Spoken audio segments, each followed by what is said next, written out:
আপনি তো কোনো পলিটিক্যাল পার্টির নেতৃত্বে অবদানটা হয়নি, তো আপনি কেন ওদের দলের কথা বলছেন? এটা তো অযথা কুতর্ক করছেন আপনি। আমরা সিম্পলি তাদের দাবি, আপনি আপনি একতরফা আমাকে ব্লেম করছেন, তাদের দাবি। এটা আমি উত্তরটা দিচ্ছি, শুনছেন না তো আপনি? এটা তো বারবার তো বলার দরকার নেই। মার্কিন যুক্তরাষ্ট্রে প্রতিদিনই কি এম্বাসি গুলোতে যায় নাই আমাদের রাজনৈতিক দলগুলা? পার্টিতে যায় নাই? তাদের মদ খাই নাই? তাদের চিজ খাই নাই? তাদের পনির খাই নাই? তাদের পার্টিতে যায় নাই?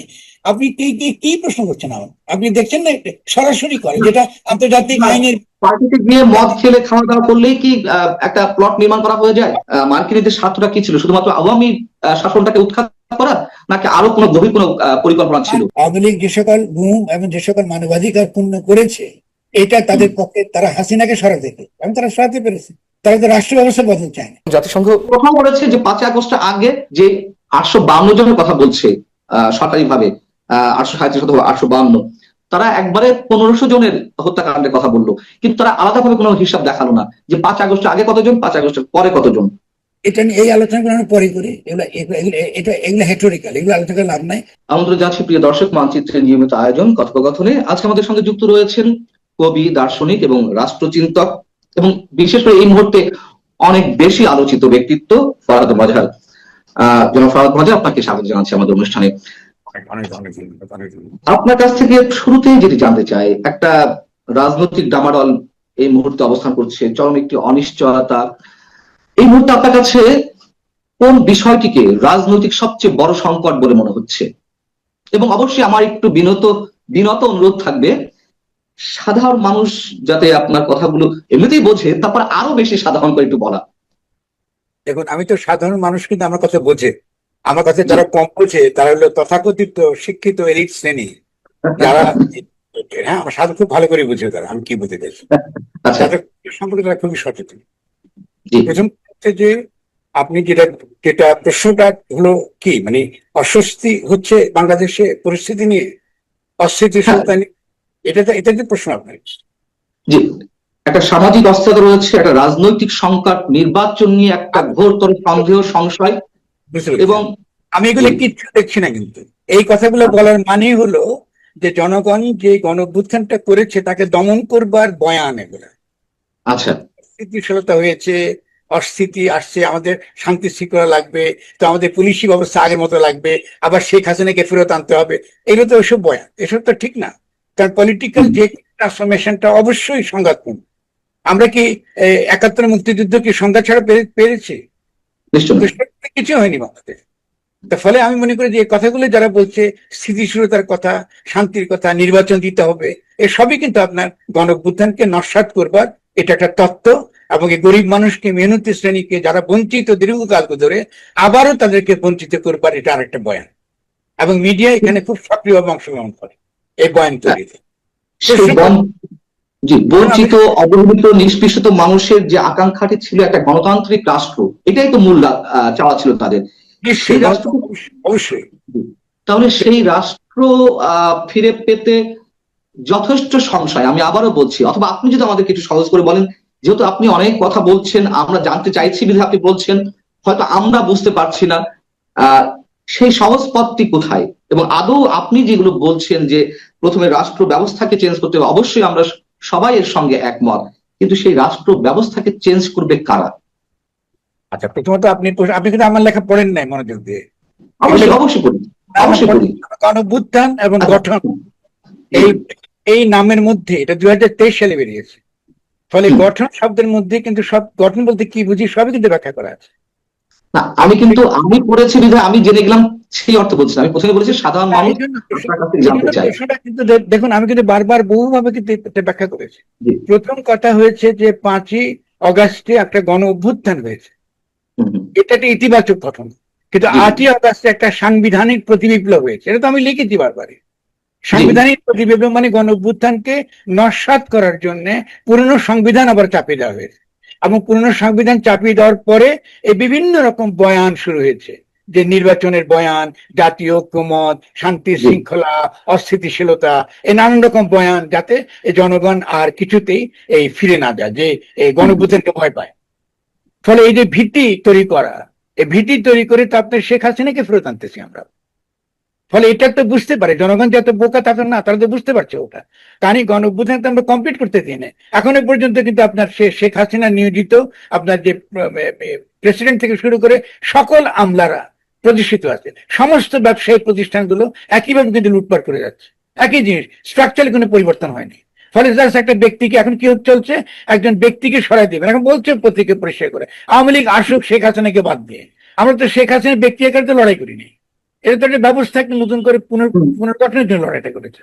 ফলে ফ্যাসিস্ট শক্তি নতুন যে বয়ান তৈরি করছে, এই বয়ানটাই হতেছে এখনকার এই বয়ান, যেটা এই দেখেন জাতীয় ঐক্যমত্য আছে না একটা কথা, আমাদের জাতীয় ঐক্যমত্য কায়েম করতে হবে। আরে ভাই, ঐক্যমত্য তো হয়েই আছে গণ অভ্যুত্থানের মধ্যে দিয়ে, আবার কি জাতীয় ঐক্যমত্য হবে? কারণ গণ অভ্যুত্থান তো একটা ঐক্যমত্য না হলে তো কি করে শেখ হাসিনাকে উৎখাত করা হলো? বাজার, এখান থেকে আমি একটা প্রশ্ন করতে চাই যে অবশ্যই জন আকাঙ্ক্ষা বা গণ আকাঙ্ক্ষাকে আমাদের প্রাধান্য দিতে হবে এবং তাদের যে চাওয়াটি ছিল সেটি অবশ্যই বাস্তবায়ন করতে হবে। কিন্তু সেই গণ আকাঙ্ক্ষা যাদের, সেই গণ মানুষই তো বিভিন্নভাবে ডিভাইডেড। এখানে বিএনপি প্রতিনিধিত্ব করছে, তাদের অনুসারী আছে, জামাত ইসলামী প্রতিনিধিত্ব করছে, তারা আছে, এনসিপি রয়েছে, যারা যে রাজনৈতিক দলের কার্যক্রম নিষিদ্ধ আওয়ামী লীগের মানুষেরা রয়েছে। তাহলে আমি কোনটাকে গণ আকাঙ্ক্ষা বলে ধরে নিব? আচ্ছা, প্রথম বলে গণ অভ্যুত্থান কারা করেছে? সাধারণ মানুষ, এবং ইভেন আমি যেটি দেখেছি রাজনৈতিক দল ছিল। আপনি আপনি আমার প্রশ্ন উত্তর দেন, কারণ আপনি প্রশ্নের ফ্রেমিং এর মধ্যে কিন্তু আওয়ামী বয়ান আছে। প্রথমত আপনি গণ অভ্যুত্থানটা করেছে কারা? জনগণ, রাজনৈতিক দল করে। তো রাজনৈতিক দল থাকে, তখন কি রাজনৈতিক দল ছিল না বাংলাদেশে? ছিল, তাদের পরোক্ষ ইনভলভমেন্ট ছিল। সেটা ভিন্ন কথা। তাহলে ওদেরকে পরোক্ষ রাখেন, এখন ওদেরকে আপনি আবার প্রত্যক্ষ করছেন কেন? খুব ভালো কথা। এই জনগণ তো কোনো না কোনো দলের অনুসারী। আরে ভাই, ওটা তো গণ অভ্যুত্থান, তো ওরা তো গণ অভ্যুত্থানটা করে নাই। আপনি তো সিম্পল যুক্তি ওটা। ফলে তারা তো বলছেন আপনি তারা পরোক্ষ হচ্ছিল, ভালো মেনে নিচ্ছি আমি, ওটা ছিল সত্যি কথাই। তাহলে আপনি দলের কথা কেন বলছেন? জনগণ বলেন না।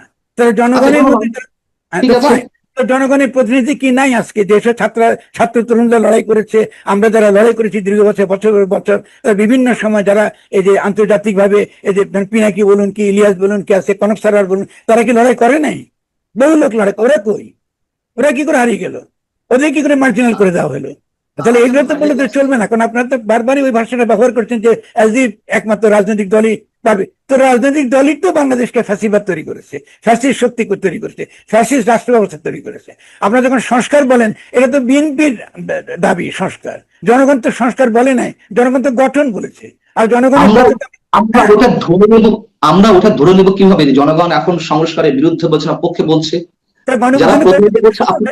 এগুলো হলো কেন ধরতে পারবেন না? আপনি সাংবাদিক না? গণ অভ্যুত্থানটা জনগণ করেছে, তো জনগণ তো তাদের নিজস্ব প্রতিষ্ঠান, নিজস্ব সংগঠন করে তুলবে, তারা তো করে তুলছেই।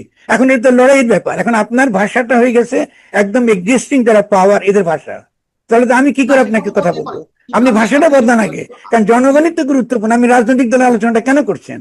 তাহলে আমাকে এখন বলুন যে আমি যে লেখাগুলো লিখেছি একটা একটা ধাপের পর ধাপ, যে এখন একটা সাংবিধানিক প্রতি বিপ্লব হয়েছে, ফলে এখন আমাদের লড়াইটা হচ্ছে সাংবিধানিক প্রতি বিপ্লবের পক্ষে।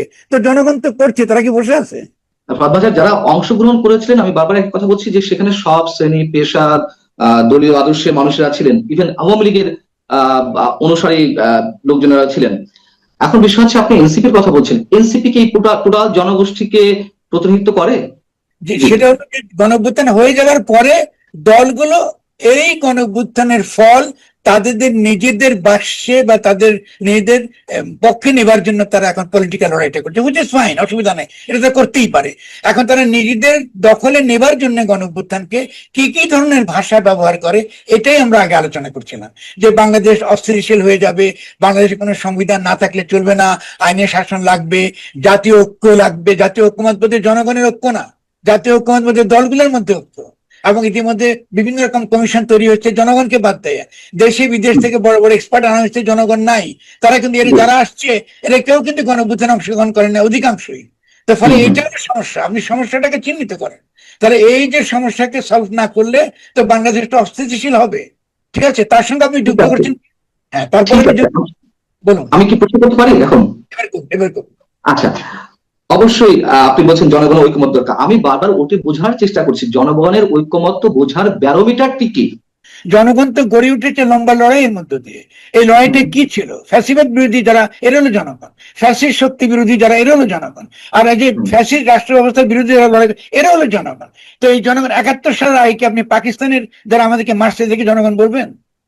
71-এ যখন যুদ্ধ হয়েছিল তখন জনগণ বলতে, আমরা তো পাকিস্তানের অন্তর্ভুক্ত ছিলাম, তো পাকিস্তানের জনগণ কি জনগণ ছিল আমাদের চিন্তার মধ্যে? তারা আমাদের শত্রু ছিল না? ছিল কিনা? তাহলে এখন নিশ্চয়ই আপনি তাদেরকে জনগণ বলে হাজির করতে চাইছেন, তারা তো জনগণের শত্রু। এখন যাদেরকে আপনি কিন্তু যেই জনগণের ইনভলভমেন্ট ছিল, যে সাধারণ মানুষেরা স্বতঃস্ফূর্তভাবে অংশগ্রহণ করেছিল, আমি তো নিজে সংবাদকর্মী হিসেবে রাজপথে ছিলাম। তারা তো আওয়ামী লীগ আকারে পার্টিসিপেট করেন, আপনি কেন এক কথা বারবার বলছেন? আমরা আওয়ামী লীগ আকারে আপনি দেখেছেন কোন আওয়ামী লীগের ব্যানার? আপনি কি দেখেছেন কোন বিএনপির ব্যানার? আপনি কোন রাজনৈতিক ব্যানার দেখেছেন? না না না, আপনি ভুল করছেন এগুলা। কারণ সেটা ছিল বৈষম্য বিরোধী ছাত্র আন্দোলন বলেন। এখন এই ভিন্ন ব্যানারটাকে নষ্ট করার জন্য ক্রমাগত ছাত্রদের বিরুদ্ধে অপপ্রচার, ছাত্ররা এটা করছে, ছাত্ররা ওটা করছে, তরুণরা এই করছে, তরুণরা ওই খারাপ করছে, এই রাজনৈতিক দলগুলো এই প্রভাকাণ্ডা শুরু করেছে। তার সঙ্গে আমি মনে করি আমরা গণমাধ্যমের আমরা যুক্ত হওয়া উচিত নয়। হিস্ট্রি হলো যে বৈষম্য বিরোধী ছাত্র আন্দোলনের ব্যানারে এই গণঅভ্যুত্থানটা হয়েছে, ওই কোন রাজনৈতিক দলের ব্যানারে হয় নাই। ফলে জনগণ বলতে বুঝবো আমরা তারাই যারা বৈষম্য বিরোধী ছাত্র আন্দোলনের ব্যানারে অংশগ্রহণ করেছে, তারাই জনগণ, এবং তারা কখনো রাজনৈতিক পরিচয় করে নাই। ওই বৈষ্ণববিরোধী ছাত্র আন্দোলনের যে প্ল্যাটফর্মটি গড়ে উঠেছিল, সেখানে যেমন সাধারণ শিক্ষার্থীদের নেতৃত্ব থেকে একটা জায়গা ছিল, ছাত্র দল ছিল, ছাত্র শিবির ছিল। এখন বা ওরা তো কেউ বলে না আমরা ছাত্র দল আকারে আসছি, কেউ তো দাবি করে না। কিন্তু এখন বৈষ্ণববিরোধী ছাত্র আন্দোলনের ব্যানারটি একটা পার্ট হয়ে গেল। বলি আমি আপনাকে, আপনার সমস্যাটা কি বলি আপনাকে? আপনি ছাত্র দল, ছাত্র আওয়ামী লীগ, ফাওয়ামী লীগ এগুলো বলে আপনি বৈষম্যবিরোধী ছাত্র আন্দোলনের যে নেতৃত্ব, যে ব্যানারটা, এটাকে আপনি বলবো কেন? এটা আমি বলবো কেন? যারা ছাত্র দল, ছাত্র শিবির, যারা একসাথে লড়াই করেছে, তারাই বলছে তাদের কথা। ওরা কি ব্যানার নিয়েছিল? ব্যানার নিয়েছিল না। এখন এই বৈষম্য তারা বলছে, আমি বলি আমি একটু তাদের বক্তব্যটা বলি, এটা আমার বক্তব্য নয়। নিশ্চয়ই আপনি তাদের মুখ থেকে অনেকবার শুনেছেন, অসংখ্যবার শুনেছেন। না, এবারটা আপনি এটা যদি বলেন তাহলে আমি বলবো যে আপনি খুব অন্যায় করছেন, কারণ আপনি একান্তই একটা বিশেষ কিছু দলগুলোকে তাদের পরিচয়কে, এটা আমাদের সমস্যা। এখন আপনার মতের সাথে যদি না মিলে, এখন আপনি দলীয় সাইনবোর্ড দিয়ে আমাকে যে কোনো এক জায়গায় ঠেলে দিবেন। এটা শুনুন, আমি এটা তো আমার মতের সঙ্গে মিল অমিলের ব্যাপার না। আপনি ফ্যাকচুয়ালি একটা সাংবাদিক আকারে ফ্যাকচুয়ালি মিথ্যা কথা বলছেন। আমি সেই ফ্যাকচুয়ালি তথ্য আপনার সামনে দিচ্ছি। নিশ্চয়ই আমাকে বলেন না ছাত্র দলের ব্যানার কোথায় ছিল? আচ্ছা, আমি যেটা ছিল না, কিন্তু আমি যেটা বুঝাচ্ছি আপনাকে, এখন বৈষম্যবিরোধী ছাত্র আন্দোলনের শেষ করতে দিন। আপনি প্রশ্ন করলে তো হবে না, শুনুন নাকি? আপনি যদি বলতে থাকেন আমি শুনবো। আপনার ফাইন, আমার কথা শুনছেন, আমার কথা বলুন, আমি বলতে দিন। আমার প্রথমত হলো যে বিএনপি টিএনপি তো চেষ্টা করেছে এর আগে, এটা বলতে পারে না। আমি তো লিখেছি যে খালেদা জিয়ার অবদান আছে গণঅভ্যুত্থানে, কিন্তু তিনি তো জাতীয়তাবাদী দল আকারে অভ্যুত্থানটা হয়নি। আমি তো কোনো পলিটিক্যাল পার্টির নেতৃত্বে অভ্যুত্থানটা হয়নি, তো আপনি কেন ওদের দলের কথা বলছেন? এটা তো অযথা কুতর্ক করছেন আপনি। আমরা সিম্পলি তাদের দাবি, আপনি একতরফা আমাকে ব্লেম করছেন, তাদের দাবি। এটা আমি উত্তরটা দিচ্ছি, শুনছেন না তো আপনি? এটা তো বারবার তো বলার দরকার নেই। আমার তো লেখার মধ্যে আছে, বারবার বলেছি আমরা, এবং তারা তো বলে না কখনো। আমি যখন সামনে দিই তারা তো এই প্রশ্ন করে না, প্রত্যেকে একমত যে আমরা অবদান আছে। আমি মনে করি তাদের অবদান আছে, কিন্তু যখনই আপনি জনগণ কথাটা দেখেন, শুরুতে জনগণ কাকে বলি? জনগণ হলো যখন তাদের তথাকথিত দলীয় পরিচয় বাদ দিয়ে আমরা একটা সামষ্টিক একটা জনগণের শক্তি আকারে হাজির হয়েছি। জনগণের সে সামষ্টিক শক্তির নাম হলো বৈষম্য বিরোধী ছাত্র আন্দোলন। বৈষম্য বিরোধী ছাত্র আন্দোলন থেকে এটা রূপ নিল বৈষম্য বিরোধী আন্দোলন। এটা হলো জনগণ। ফলে ওই নামটাকে যখন আপনি বাদ দেন জনগণ থেকে, তখন আপনি অবশ্যই এই পুরনো ফ্যাসিস্টদের, পুরনো ফ্যাসিবাদীদের পক্ষে আপনি চলে যান। দিস ইজ ভেরি ইম্পর্টেন্ট যে আপনি নামটাকে আপনি একেবারে মুছে ফেলতে চান হিস্ট্রি থেকে। ফলে সেই জন্য পরবর্তীকালে আমরা যখন দেখেছি ছাত্র আন্দোলন গড়ে উঠেছে, ছাত্র জনতার সঙ্গে সৈনিকরা যোগ দিয়েছে, এবং যে ব্যানারটা ছিল সেই জনগণের যে নাম, যেটাকে আপনি বলছেন জনগণ বলতে কিছু নাই, একদম সে জনগণের নামই ছিল বৈষম্য বিরোধী ছাত্র তরুণদের আন্দোলন। এই হলো ব্যানার। জনগণ তো কংক্রিট কাজে ছিল, তারা তো কিছু ছিল না। তাহলে এই কথা কেন বলছি জনগণ মানে বিমুক্ত? জনগণ তো কখনোই বিমুক্ত থাকে না। ফরাসি বিপ্লবে জনগণ বিমুক্ত ছিল না, সেখানেও তাদের একটা ব্যানার ছিল, জনগণের ব্যানার ছিল। তখন আপনার যে স্টেট গুলো ছিল, 3টে স্টেট, সেই 3টে স্টেটের বিরুদ্ধে তার সবচেয়ে বিখ্যাত যে লেখক যে সিএসএস, তার যে লেখা পড়েন, যে বিপ্লবী যে লেখা, যার রেগুলেশন রেভলিউশন, তারা তো জনগণের পক্ষে লড়াইটা করেছে। তারা কি রাজতন্ত্রের পক্ষে লড়াই করেছে? রাজতন্ত্রকে উৎখাত করেছে লড়াই। সেখান থেকে গণতন্ত্র কায়েম হয়েছে। ফলে আমরা আগে কনসেপচুয়ালি বোঝার চেষ্টা করি, বাংলাদেশের সেই কনসেপচুয়াল পার্টটা আমরা প্রয়োগ করার চেষ্টা করি, তাহলে আমরা বাংলাদেশের এখনকার রাজনীতিটা বুঝবো। ঠিক আছে, এই হলো কথা আমার দেখতে। জি বলুন। ঠিক আছে, এখন আমার একটু পাল্টা প্রশ্ন আছে বোঝার জন্য আপনার কাছে। বৈষম্য বিরোধী প্ল্যাটফর্ম মানেই জনগণ, আপনি তো এটাই বলার চেষ্টা করছেন, তাই না? প্ল্যাটফর্মের নামে জনগণ একত্রিত হয়েছে। জনগণ তো, আপনি উত্তর দিচ্ছেন জনগণ এটা বিমুক্ত। আমি তো, জনগণ কখনোই বিমুক্ত থাকে না। আমি বিমূর্ত বলিনি তো, আমি বিমূর্ত বলিনি, বরং মূর্তিমান, বরং মূর্তিমান সব দলের মধ্যে থেকে ছিল, আমি সেটাই বলার চেষ্টা করছি। আপনার নাম ধরুন, আপনার নাম আমার নাম ফরাদ মাজার, তো আমি তো একটা মুক্তি, আমি তো মানুষ না। ফরাদ মাজার সুনির্দিষ্ট নাম হলো ফরাদ মাজার। ঠিক, মানুষ হলো বিমুক্ত, জনগণ বিমুক্ত। আর এই ঐতিহাসিক মুহূর্তে যখন গণঅভ্যুত্থানটা ঘটেছে, তখন জনগণ যে পরিচয়ে হাজির হয়েছিল, তার নামই ছিল বৈষম্য বিরোধী আপনার আন্দোলন। এই তো এই কথা, জনগণ অবিমুক্ত না।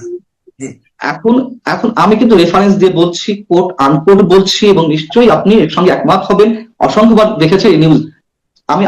আমি বিএনপি জামাত ইসলামী বাদ দিলাম, ছাত্র শিবির, ছাত্র দল, তারা দাবি করছে এবং বৈষম্যবিরোধী ছাত্র আন্দোলনের নেতারা স্বীকার করেছেন, হ্যাঁ আমরা সবাই একসাথে লড়াই করেছি, একসাথে পরামর্শ করে পরবর্তী করণীয় ঠিক করেছি। এখন ছাত্র দল থেকে, ছাত্র শিবির থেকে ছিল, আবার বৈষম্য বিরোধী নেতৃত্বে যা ছিল তারাও ছিল। এখন এইগুলো তো আলাদা হয়ে গেছে, তাই না? এখন উমামা ফাতেমা আমি একটু বলি, উমামা ফাতেমা বৈষম্য বিরোধী আন্দোলনের অন্যতম মুখপাত্র, তিনি পদত্যাগ করলেন। তিনি বললেন যে এই আন্দোলন ছিনতাই হয়ে গেছে, বৈষম্য বিরোধী আন্দোলন। আমি দলের কথা বাদ দিলাম, উমামা বৈষম্য বিরোধী আন্দোলনের মুখপাত্র হিসেবেই তিনি রিজাইন করলেন। তাহলে এই জায়গাগুলোতে আমরা কি বলবো, যে আমরা এখন তাহলে বৈষম্য বিরোধী নামটা টিকে আছে বিধায় পুরো জনগণকে ধরে নেব এই ব্যানারের পেছনে, নাকি যারা ছিল অন্যান্য স্টেক হোল্ডার, যারা অংশীজন, তাদেরটাও আমরা বিবেচনায় নিব? নেব না। দেখ, আমি হিস্ট্রিকে হিস্ট্রি আকারে বিবেচনা। প্রথমত ফাতেমা ওর একদম সঠিক কথা বলেছে, ও তো বলছে চিন্তা হয়ে গেছে। আর আমি এটাকে শুধুমাত্র একটা তাত্ত্বিক ভাষায় বলেছি, সাংবিধানিক প্রতিবিপ্লব হয়েছে 8 তারিখে। এটা তো একই কথা, ও ঠিকই বলছি। আর ফাতেমাকে আমি শুধু তাই না, ওকে আমি খুব রেসপেক্ট করবো, কারণ সে একটা মাত্র মেয়ে, সে দুঃসাহস দেখিয়েছে, মার্কিন যুক্তরাষ্ট্রের পুরস্কার সে প্রত্যাখ্যান করেছে। ফলে তার মধ্যে তো জনগণের স্পিরিটটা আছে, ও তো সিম্বলাইজ করে জনগণ এখন। ফলে ডেফিনেটলি সাংবিধানিক প্রতি বিপ্লবের পরে যারাই বলছে এটা সাংবিধানিক প্রতি বিপ্লব হয়েছে বা বিপ্লবটা ছিনতাই হয়ে গেছে, এটা আবারও পলিটিক্যাল পার্টিগুলো এটাকে নিজেদের দখলে নিয়ে যেতে চায়, তো তারা তো সকলেই ঠিক বলছে, আমি তাই বলছি, এটা তো নতুন কিছু না। ফলে এই লড়াই তো চলবেই। একটা গণঅভ্যুত্থানের পরে সেটা সব দেশে হয়েছে। আর গণঅভ্যুত্থানের পরে নানান রকম ধারা গড়ে উঠবে, তারা এটার পক্ষে থাকবে, কেউ বিপক্ষে থাকবে, এতে তো বিস্মিত হওয়ার কিছু নাই। ফলে আগামী দিনের লড়াইটা স্থির হবে শেষ পর্যন্ত জনগণের এই স্পিরিটটা, তার যে গণঅভ্যুত্থানের যে স্পিরিট, এই স্পিরিটে সে টিকে রাখতে পারে কিনা। এটা তো পলিটিক্যাল লড়াই। আমি একটা হিস্ট্রিক্যাল উদাহরণ দিই। শেখ মুজিবুর রহমান কিন্তু বাংলাদেশের স্বাধীনতা চান নাই, তিনি চেয়েছিলেন প্রাদেশিক সাহিত্য শাসন। তো প্রাদেশিক সাহিত্য শাসনটা পরবর্তীকালে বাংলাদেশের স্বাধীনতা যুদ্ধ রূপ নিয়েছে। তিনি মুসলিম লীগ করতেন, তিনি কিন্তু পাকিস্তানের ভাগ করতে তিনি চান নাই। কিন্তু বাংলাদেশ যখন স্বাধীন হয়ে গেছে, তখন তিনি বলেন যে পুরো বাংলাদেশের আন্দোলনটা আমরা করছি, আওয়ামী লীগ। এটা হলো আমাদের পুরো সমস্যার একটা বিরাট একটা করার জায়গা। যখন আওয়ামী লীগ এটা একা দাবি করা শুরু করলো, এটা হলো প্রবলেম। এখনো বিভিন্ন দলগুলো দাবি করছে, আমি কিন্তু একবারও দাবি করি নাই যে বৈষম্যহীন ছাত্র তরুণরাই একমাত্র দাবিদার গণঅভ্যুত্থান, তারাও দাবি করে নাই একবারও। তারা বলছে এই, এবং তারা যখন গণঅভ্যুত্থান সেই জায়গা থেকেই মোটামুটি ঘুরপাক খাচ্ছে যে জনগণটা এখন বৈষম্য বিরোধী ছাত্র আন্দোলন কিংবা সেখান থেকে গড়ে ওঠা যে জাতীয় নাগরিক পার্টি, তারা যেটি বলছে সেটাই জনগণের ভাষ্য, নাকি জনগণের ভাষ্য আরো অনেক কিছু আছে? জনগণের ভাষ্যটা সেটা লড়াইয়ের ব্যাপারে ভাই। আপনার বয়ান যদি প্রতিষ্ঠিত হয়, তাহলে আপনার আমি একটু, আপনি যে প্রসঙ্গ কালেন আপনি একটা রাজনৈতিক দলের ভাষ্য যদি জনগণ গ্রহণ করে, তো ওটাই জনগণের ভাষ্য হবে। ফলে রাজনৈতিক লড়াই দ্বন্দ্বকে তো আপনি রবার দিয়ে মুছে ফেলতে পারবেন না, এটা রিয়ালিটি। এটা তো করতে পারবেন না। ফলে এখন এনসিপি তো আমাকে যদি জিজ্ঞাসা করেন, আমি তো লিখেছি ওটা। আমি মনে করি যে এনসিপি কে রাজনৈতিক দল করা ঠিক হয় না, আমি বলেছি, লিখেছি। কারণ এটা হলো ওই যে নির্বাচনের দ্বারা এই যে আমাদের রাজনৈতিক পরিস্থিতিকে বদলাবার একটা কৌশল। তো আমি মনে করি ঠিক আছে, এটা যদি তাদের নীতি না হয়ে কৌশল হয়, এটা ঠিক আছে, হতে পারে, যেহেতু তারা একটা লড়াই সংগ্রাম করতে গিয়ে তারা এটা ঠিক করতে পারেনি। পারে নাই, তো ভুল তো আমরা সকলেই করেছি, ও তো একাতে করে নাই। তো এই ভুলটা করার পরিপ্রেক্ষিতে তারা এটাকে শুধরাবার জন্য তারা চেষ্টা করছে। এখন তো হচ্ছে ওকে, এখন আপনি জনগণ কাকে গ্রহণ করবে, আমার কথা কি গ্রহণ করবে, নাকি আপনি বিএনপির বক্তব্য নেবে, কি জামাতের বক্তব্য নেবে, এটা জনগণকে ভাবতে দিন, অসুবিধা নাই। কারণ যারা জনগণ যাদেরকে গ্রহণ করবে ওরাই তো সামনে রাজনীতিদার, ঠিক না? আমি একটু আপনি যে প্রসঙ্গটা টানেন সেই প্রসঙ্গে আসতে চাই যে যুক্তরাষ্ট্রের পুরস্কার প্রত্যাখ্যান করেছে উমা ফাতেমা, কিন্তু এই যুক্তরাষ্ট্রই যখন এই গণ অভ্যুত্থানে তারা নিজেদের ইনভলভমেন্ট ঘটালো, অথবা আপনি যার সম্বন্ধে বলেছেন এর আগে সমকালকে আপনি সাক্ষাৎকারে বলেছেন যে কলম্বিয়া বিশ্ববিদ্যালয়ের অধ্যাপক জেফ্রি ডেভিড স্যাক্স, তিনি যে দাবি করেছেন এর মধ্যে আমেরিকার প্লট নির্মাণ করা ছিল বা আমেরিকার যোগ সাদৃশ্য হয়েছে, আপনি নিজেও বলেছেন যে এটিকে উড়িয়ে দেওয়া যায় না। তাহলে কি এটি সাম্রাজ্যবাদী একটি শক্তির খেলা ছিল পেছন থেকে? আমি পেছন থেকে বলছি, আমি সামনের কথা বলছি না। আপনার আপনার সাংবাদিকতার ভাষাটা আমি মনে করি আরো ভালো হলে ভালো হতো। এটা হচ্ছে যে সাম্রাজ্যবাদ, আমি শিখছি এখন। সাম্রাজ্যবাদ সবসময় চেষ্টা করবে আপনার জনগণের অভ্যুত্থান, জনগণের শক্তিকে ঠেকাতে। এটা তো নতুন কিছু না, জি, এটা তো নতুন কিছু না। সর্বোচ্চ সে চেষ্টা, সে যুদ্ধ করতেছে এখন ইরানের বিরুদ্ধে। আপনি ইসরায়েলকে আপনার একেবারে অখাতের অর্থ ঢেলে দিচ্ছে, আপনার একেবারে গাজাকে মাটিতে মিশিয়ে দিচ্ছে, এবং মার্কিন যুক্তরাষ্ট্র তো বাংলাদেশ অবশ্যই একটা আপনার শেখ হাসিনাকে সরাতে দিয়েছে, এটা আমরা সকলেই জানি, এবং বিএনপি কে ব্যাকআপ করেছে মার্কিন যুক্তরাষ্ট্র। এটা তো ডেফিনেটলি বিএনপির সঙ্গে তো ডেফিনেটলি বিএনপি ইজ, তো বিএনপি একটা বিপ্লবী জনমুখী রাজনৈতিক দল তো নয়। ফলে সাম্রাজ্যবাদ এভাবে ফাংশন করে। দিল্লি যদি আপনার হাসিনার মধ্য দিয়ে ফাংশন করে, তাহলে মার্কিন যুক্তরাষ্ট্র বিএনপির মধ্যে দিয়ে ফাংশন করেছে। তো এটা হচ্ছে, এটা হলো ফ্যাক্ট। এতে বিস্মিত হওয়ার, এখানে ষড়যন্ত্র তত্ত্ব খুঁজবার কিছু নাই। জফরি সাজ কথাটা খুব পরিষ্কার করেছেন যে এখানে রাষ্ট্রের কোনো রূপান্তর ঘটে না। এটা আমি তো একই কথা বলি, রাষ্ট্রের কিন্তু কিন্তু কিন্তু যুক্তরাষ্ট্রের যে ইনভলভমেন্ট ছিল এটাকে আপনি ষড়যন্ত্র বলতে।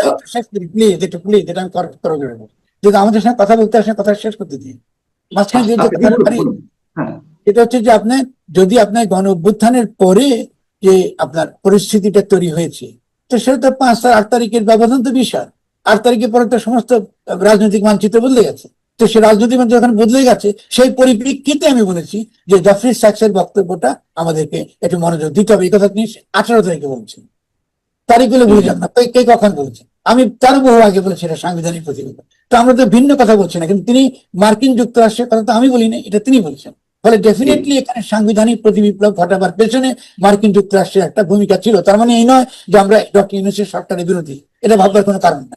আমরা ডক্টর ইউনূস সরকারকে সতর্ক করার জন্য এই কথা বলবো যে আমাদের কিছুতেই মার্কিন সাম্রাজ্যবাদের থাবার অধীনে এই রাষ্ট্রকে নেওয়াটা ঠিক হবে না, এবং আশা করি তিনি এটা শুনবেন। এবং এখন যারা এখানে এই সরকার আছেন, আমি মনে করি না যে সরকার মার্কিন সাম্রাজ্যবাদে একটা পুতুল সরকার তারা বসে দিয়েছে।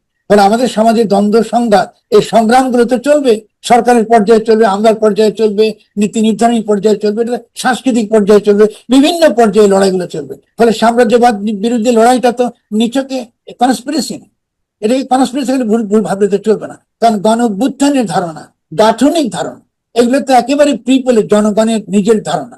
ফলে এই ধারণাগুলোকে বুঝতে হবে কোনটা জনগণের বয়ান আর কোনটা সাম্রাজ্যবাদী বয়ান। এটা হলো পার্থক্য। আজকে দেখেন জোহরান মামদানি, আজকে দেখেন নিউ ইয়র্কে তিনি মেয়র হয়েছেন না, তাকে কি বলেছে ট্রাম্প? তাকে বলেছে তাকে সে মার্কিন যুক্তরাষ্ট্র তাড়িয়ে দেবে। আমি ডেমোক্রেটিক প্রাইমারিতে একটা তাদের একটা মেয়রের আকারে একটা গুরুত্বপূর্ণ তাদের রাজনৈতিক নেতা, যেহেতু সে মুসলমান,